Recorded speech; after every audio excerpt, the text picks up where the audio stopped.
Welcome back to my spiritual therapy. It's Miss Mocha, your spiritual therapist. Okay, so I got my spiritual therapy out the way. Go check those videos out. I'm still reading Psalms, but I wanted to come down and talk about why I decided to get up off the twin flame journey, which I want to kind of get away from using twin flame because that's not what it's called in the Bible. It is just a word society, made up to make it easier, I guess. I don't know, but we are part of the 144,000, which, if you hear my cat in the background, please ignore him. He's being so loud and obnoxious because I won't let him in my room because he doesn't need to be by me 24/7. He is a cat. He need to go do cat things. So anyway, yes, we are part of 144,000. We are Israelites. We are people in the Bible. So everything we do is spiritual. This is a spiritual journey. We're spiritual spouses. So I'll refer to him as my spiritual spouse, okay? All right, so I want to talk about why I let this journey go. And it has a lot to do with him and him flat out rejecting me and not connecting with me. And that's fine. At first, I didn't understand. I'm like, oh, what's wrong with me? Why you don't want me? Why is this not working? Even though I knew that God told me that this was the spiritual spouse. But it, in the physical, he the spiritual spouse's behavior was telling me it was not him. He didn't want no parts of it. So I just walked away from it.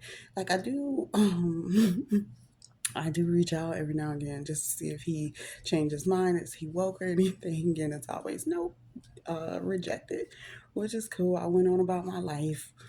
But there's a reason why God will not let me into a successful relationship. And so that has me wondering why? Why, if he's saying that it's not the spiritual spouse, twin flame, and why can't I move on with someone else? Because every time I try, that gets blocked too. I'm thinking it's all good, the new person thinking it's all good, and the guy be like, oop, nope, that's not it. And gets me back into this mode again for the spiritual spouse. I'm just like, man, it's really like a merry-go-round. So, but this literally has been going on since 2020, okay? And so it started with God, waking me up to this journey, showing me who I am, telling me who I am, and giving me ways to see things, to know things. And so that's what I'm doing. I'm trying to go off of my intuition and my gut because without the proof, this previous relationship I was just in, it ended, taught me that to really stick with my intuition because what I know is for real. I don't need to prove. God is putting it in me. God is telling me. So now I do a little reflection on what God told me starting. So from 2020 to 2024, when I moved to Chicago, this is when this journey all started. And he talks to me through dreams, through numbers, through animals, through things in my environment. Like everything means things, especially numbers. And so I was seeing specific animals and specific numbers to let me know that I'm on this journey, this spiritual spouse journey, aka twin flame journey for the world. Okay. Um, and I tried to pursue it. I'm like also happy trying to pursue it. Me and the guy connected. We didn't like see each other, but we were connecting when I moved there to try to see each other from 2020 to 2021. Um, I think we seen each other in 2021, just real briefly. And then after that, while I was still in Chicago, kept trying.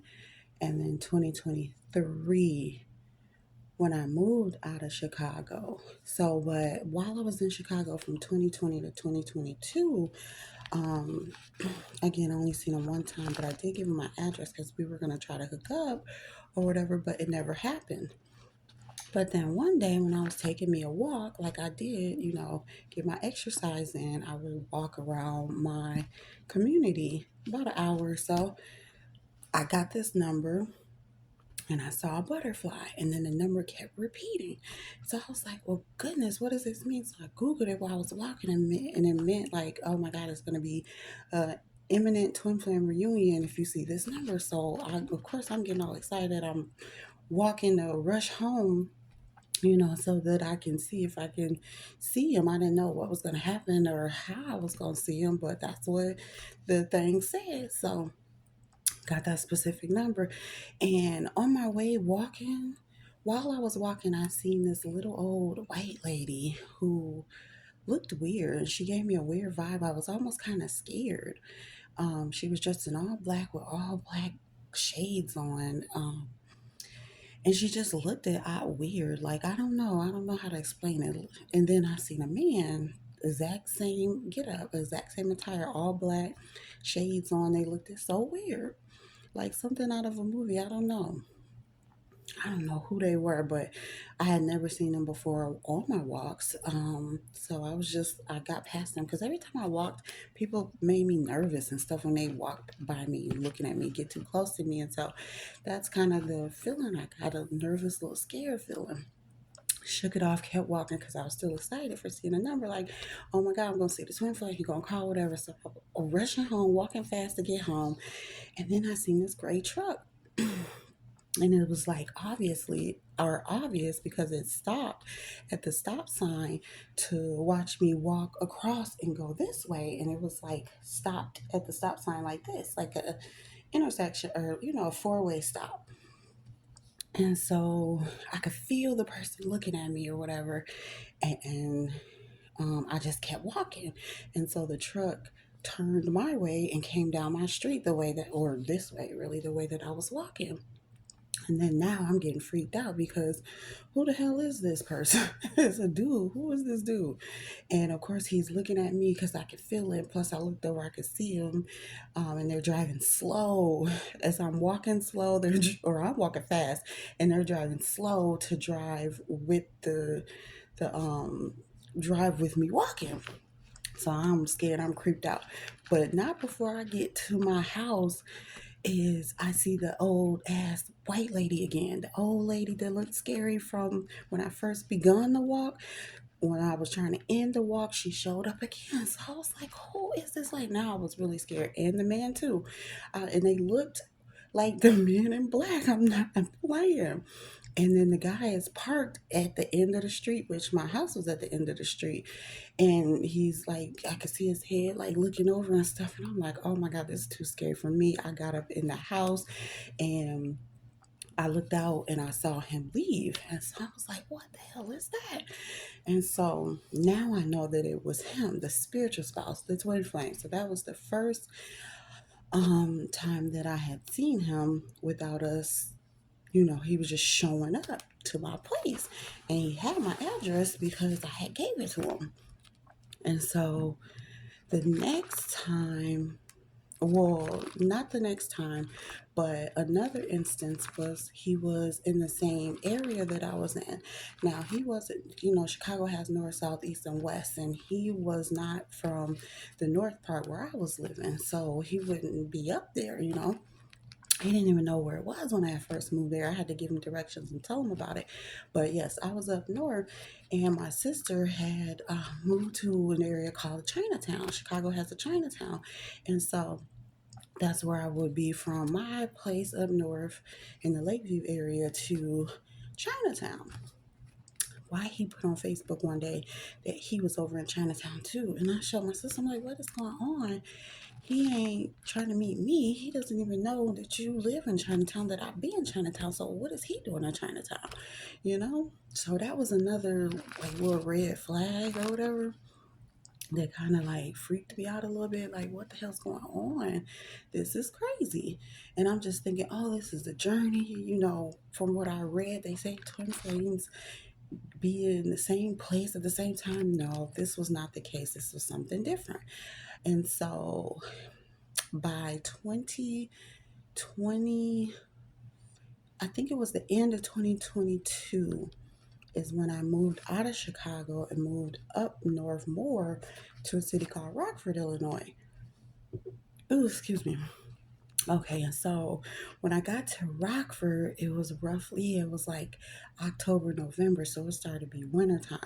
So when I was doing my walks, it's cold now. So I'm walking around the trail, you know, even in the coldness, because it wasn't too much snow. It was nothing like Minnesota. They don't get all the snow. Well, they kind of do, but they don't get it as bad as here. And it's not like below zero here. So you can still go out and do daily activities. So I was on the trail doing my walk at the park, and I seen this guy coming towards me. He looked like he had on a disguise almost. He had on these glasses. I want to say they were shades, and so you couldn't really see his face because he had shades on. He had this big black coat on, and he had a big fur hood on top of it, and jeans and some boots. And so I was in boots, not like, I don't know, they weren't walking boots. Like, you got on the wrong type of clothes to be out here taking a walk. So that kind of alerted me, like, oh my God, because I got that same scared feeling, like anxious or butterflies or scared or something, the pit of my stomach, nervous, panic.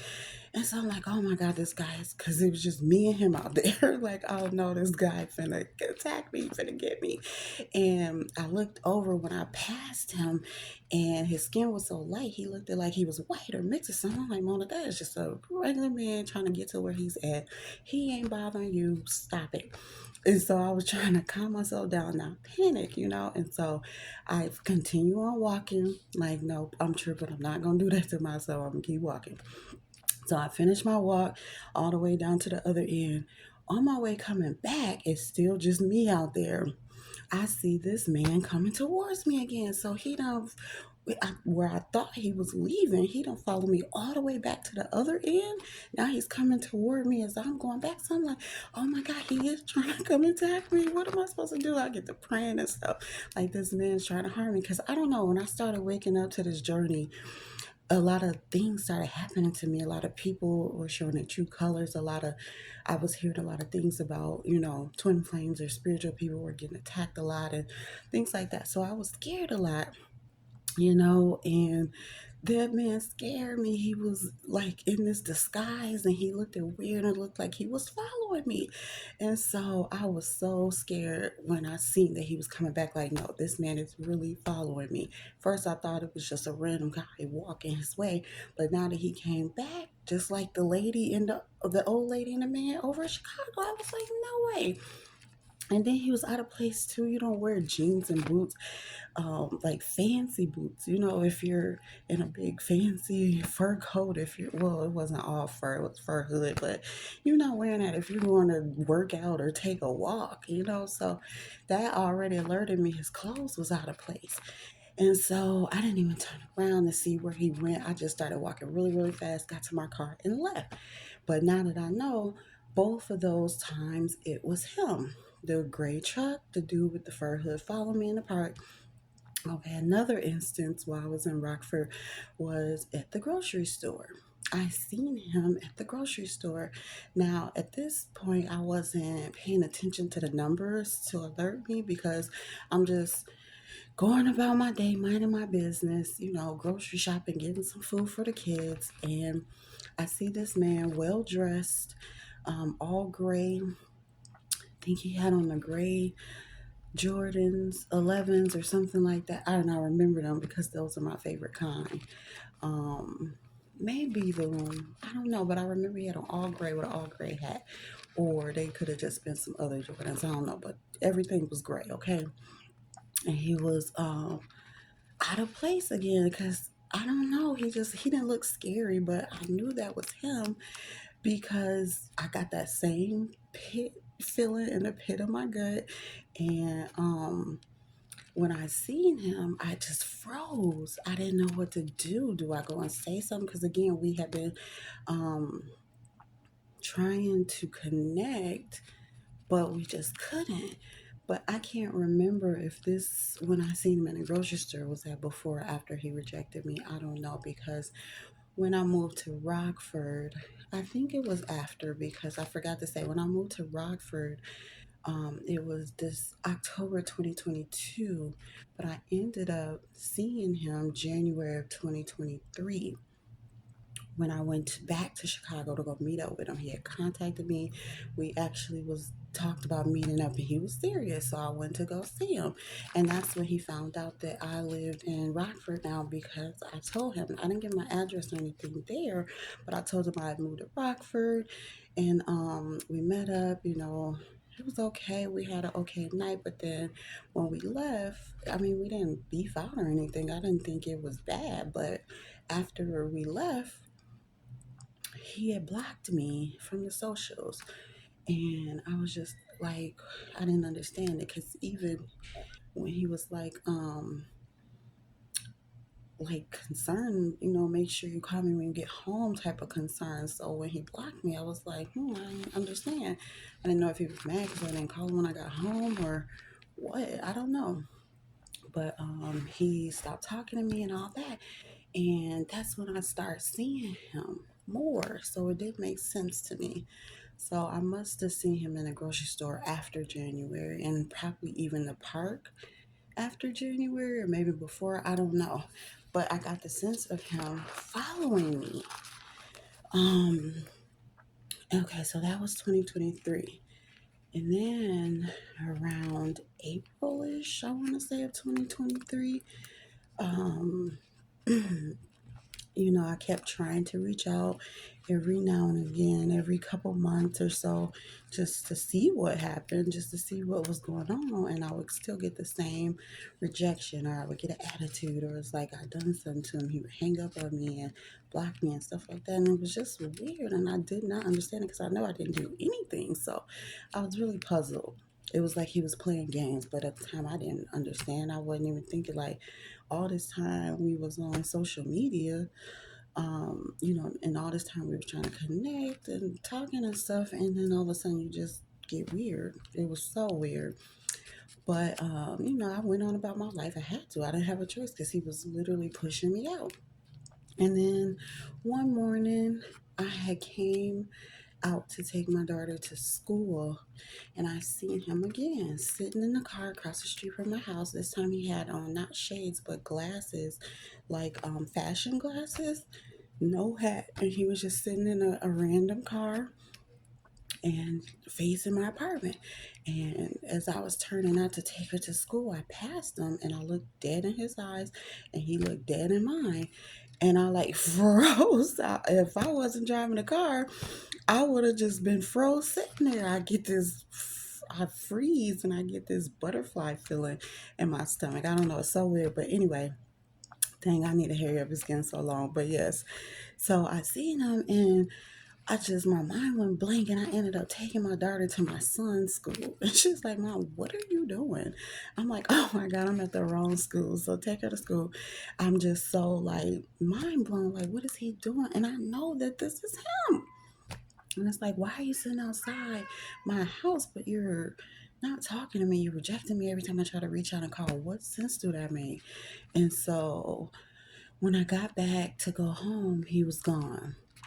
And so, let me see. There was one more instance before I moved out of Rockford that I seen him driving down my street in a red car. Like the inside was like cream or the brown light color, leather maybe even, and it was like he drove real fast. Because it was like summertime, because I remember he had all the windows down, the music was playing, and he was sitting low with a hat on so you could barely see him.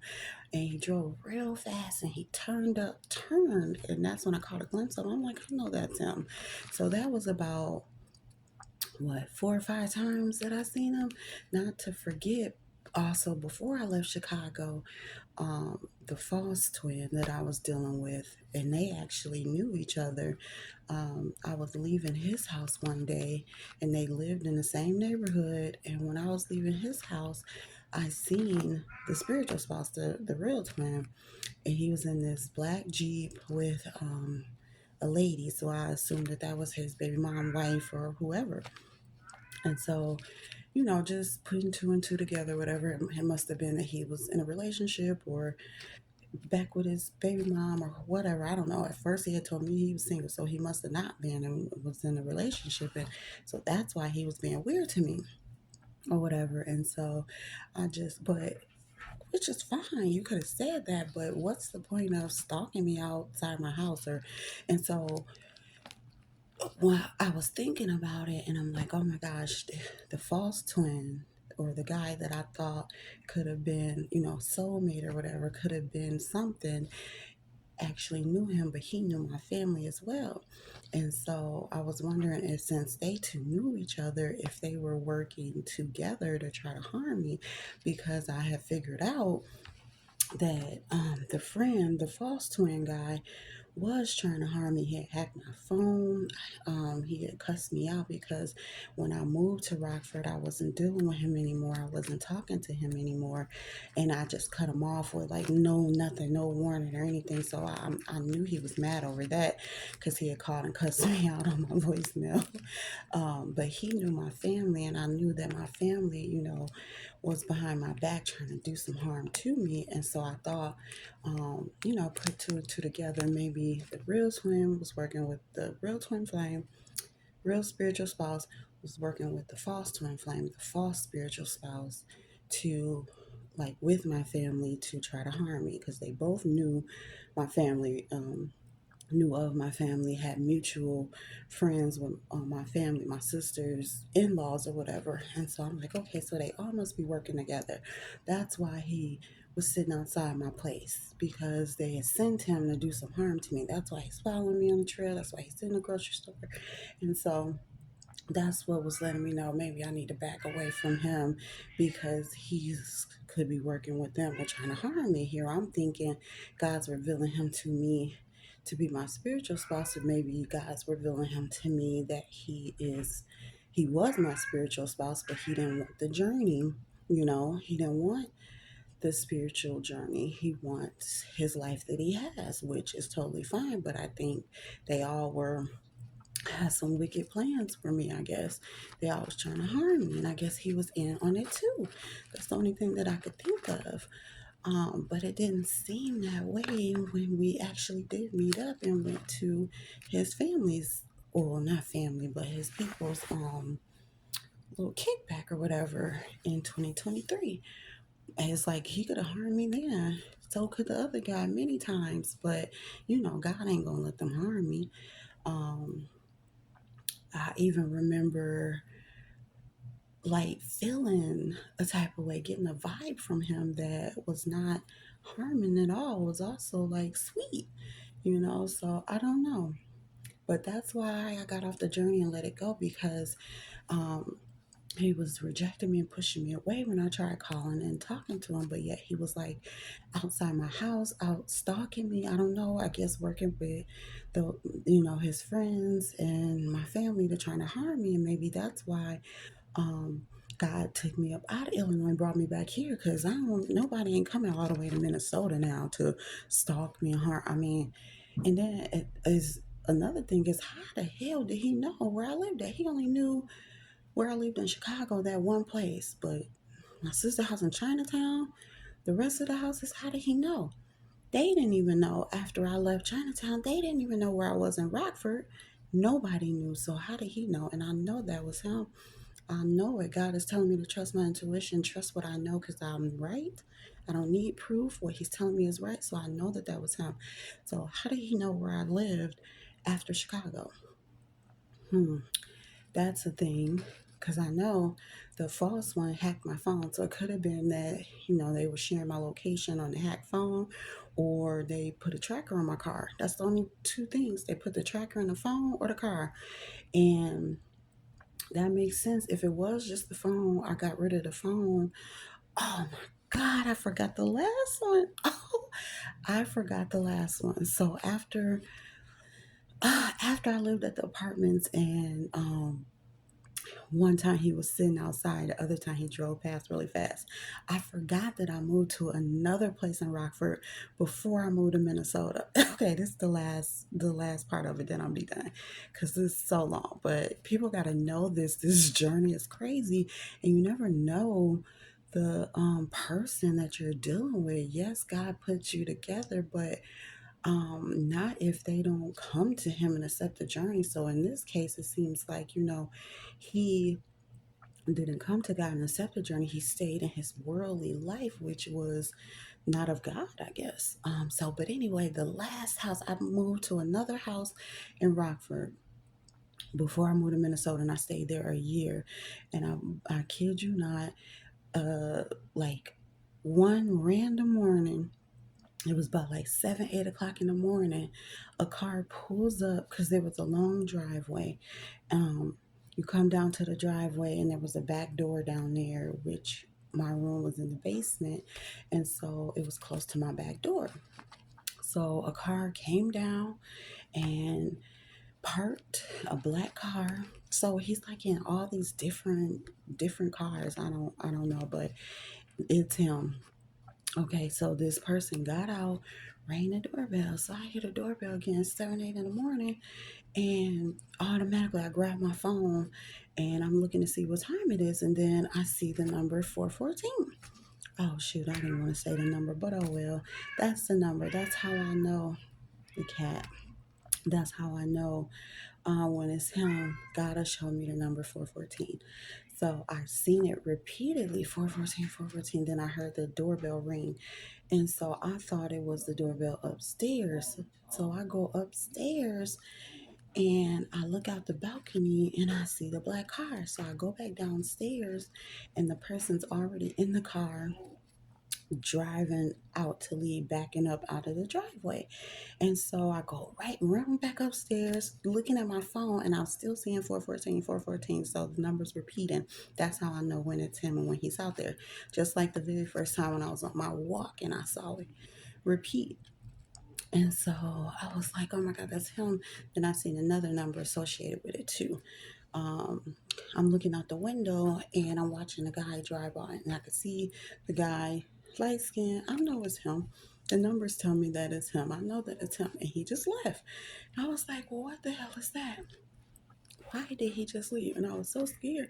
I wanted to call him, but he kept rejecting me or whatever. So why would I call him? I just let it go.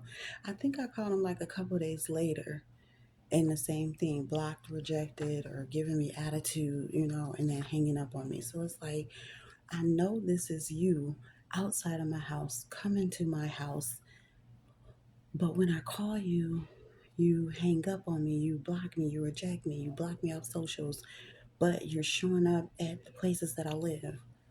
First question is, how do you know where I live? How, other than this hacked phone? So of course I got rid of the hacked phone after a lot of stuff started happening with my landlord and the other guy. But from since then, I haven't seen them.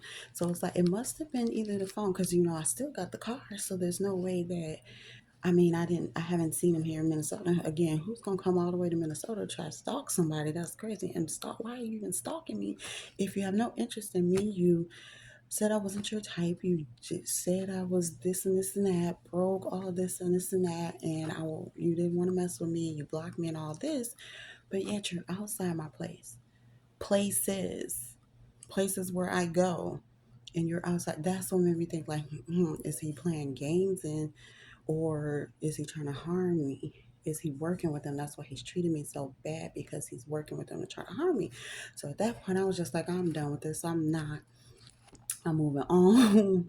I'm not dealing with this. It's crazy. This man's a psychopath. He fine, but he a fine ass psychopath, and I'm not dealing with it. I'm not finna get harmed messing with them. I kept calling because something inside was telling me like, no, this is who God said it was. But at the same time, if it's not in the physical, then maybe God said that was him, but if he didn't accept the journey, it's not him anymore. That's why I was like, went on to other dudes and got into a relationship or whatever here, all for it to backfire. And then I'm right back thinking about this spiritual spouse. So like at this point, I'm like, what is it? Who is it? But it's still not him, because he's still rejecting. Still, now if he pop up in Minnesota, I'm gonna know something. This time I'm gonna get it on video and show y'all, so y'all know I'm not crazy. But okay, 30 minutes, that's a lot. But this is all I got. But yes, this is the reason why I'm done with this twin flame journey. This is crazy. It makes no sense at this point. I don't know who to trust. I don't know who's trying to harm me, who's not, who working with my family or who's not. I don't know who's doing what behind my back? Nobody's real, nobody's honest, nobody's loyal. Like I can't, I'm not gonna deal with that. I'm not gonna put myself in harm's way all for the name of love when no one's even on no love stuff. These men, they are so, I don't know. I don't know what to say. I don't know the man, so I can't really say much about him. But I just know the place where he's from, and nothing really good comes out of being in the hood of Chicago. You know, unless you really make it out and go to God and change your life, you always gonna be in that mentality, and everybody know how it is in Chicago. And so I think that maybe he was a part of trying to harm me, trying to take me down with my family. And so I have to stay away. I'm glad God did bring me up out of there. And I got rid of that phone, the tablet. I think they hacked my phone, they hacked my tablet. They was all in on it. It just does not make any sense, but that's how I feel because of the way he's rejected me and treated me. If he was a twin flame that was supposed to be my spiritual spouse and love me and want to date me and want to be with me, he wouldn't act the way that he does.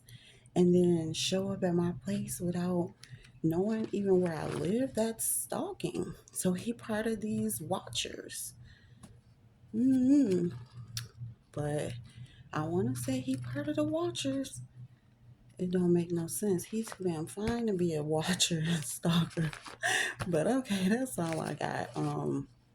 I don't know. I guess if it's not this ex of mine now, because every time I think that I have the new relationship, God be like, "Boop, nope, sorry, sit down. That's not it.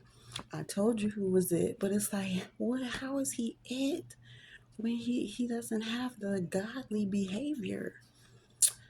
I don't know, but we gonna see. But again, I'm done with it. I'm done trying to control it. I'm done trying to rationalize it. I'm done trying to make it be what I want it to be. I have to take my hands off it, which is what I did. But it's like I'm back to square one. It's like God don't never let me move on from this man. It's like, what is it? What kind of voodoo do this man got on me? But anyway, all right, that's it. That's all I got. Thanks for listening.